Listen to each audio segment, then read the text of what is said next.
Hi guys, kain po tayo. Yan ang aking ulam ngayon.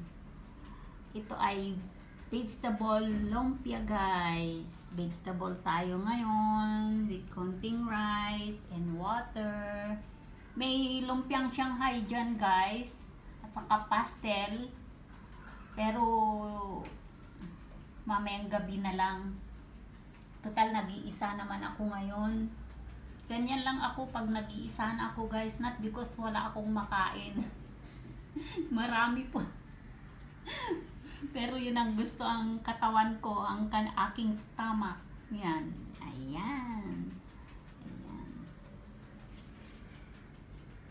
Ayan.